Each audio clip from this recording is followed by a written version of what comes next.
Nesse texto ele começa falando sobre essa grande modificação da obra de arte. A obra de arte ela perde a sua autenticidade do aqui e do agora. E ele fala da noção de aura. Ela perde a sua aura.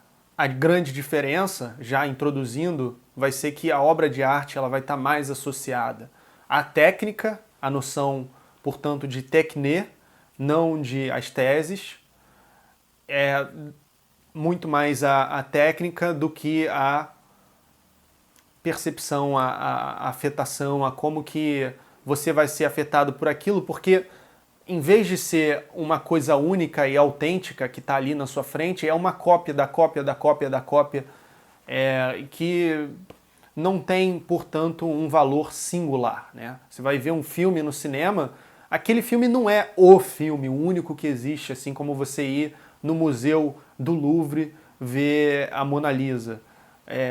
Você vai no cinema, você sabe que tem vários outros passando o mesmo filme, que não existe o filme original. Até existe o filme que foi rodado, mas né, se for em película, por exemplo, mas assim, não tem esse apego todo, ele já vai logo ser duplicado. Ele vai dizer que a gente vive numa era pós-aurática, que é tudo reprodução, e isso pode ser bom como pode ser ruim. Ele vai dizer, o cinema, por exemplo, tem um papel ambíguo. O cinema ele pode ser uma ferramenta muito forte de conscientização social e de combate ao fascismo, assim como ele pode ser uma ferramenta de propaganda fascista. E isso vai acontecer no próprio fascismo e no nazismo. Antes disso já tinham ideologias se formando com relação ao cinema. No caso do futurismo, né, de associar o cinema e o culto da modernidade a um culto da guerra, e que ele vai criticar no final desse texto, né, os futuristas italianos. Com essa mudança de característica da obra de arte no geral, as vanguardas elas foram para outros lugares. Ele vai dizer que antes tinha essa busca pelo belo, pelo transcendente, a apresentação do ideal do sacrifício nas obras de arte. Agora toda essa tradição vai meio que se dissolver em vários caminhos diferentes e caminhos experimentais, em todas essas vanguardas, do dadaísmo ao surrealismo.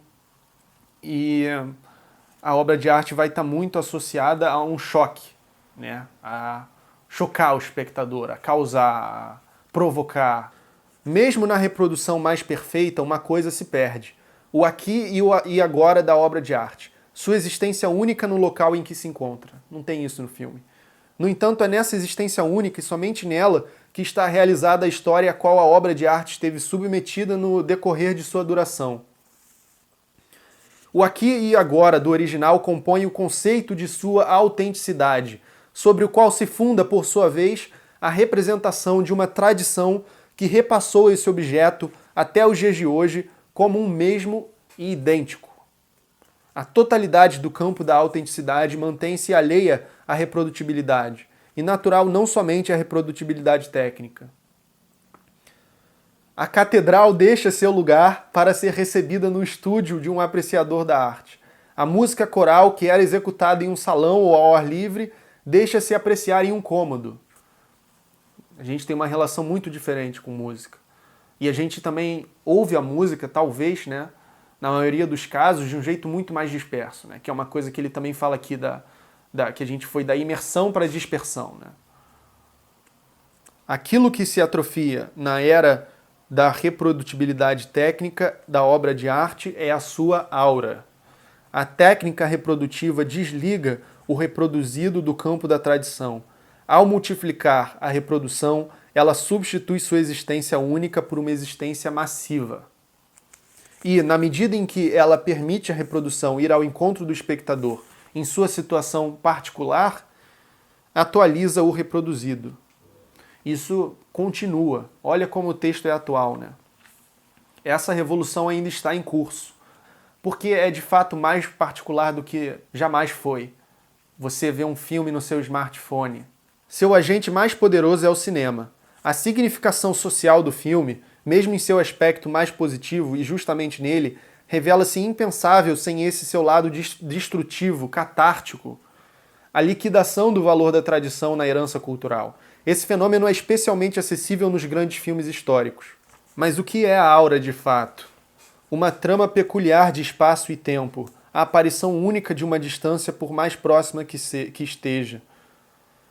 Observar calmamente, em uma tarde de verão, uma paisagem montanhosa no horizonte, ou um ramo que joga sua sombra sob o observador, é isso o que significa respirar a aura dessas montanhas, desse ramo, estando ali no momento presente. É muito parecido com o que o Kant, por exemplo, e os estetas ingleses vão falar sobre o sublime, sobre a experiência do belo e também a experiência do sublime em fenômenos da natureza, né? Diante de uma montanha, diante do horizonte do mar, diante de um abismo. Tudo isso te afeta de um determinado modo, né? Isso que era mais fundamental na tradição estética, o que simplesmente não vai ser possível com essas transformações, com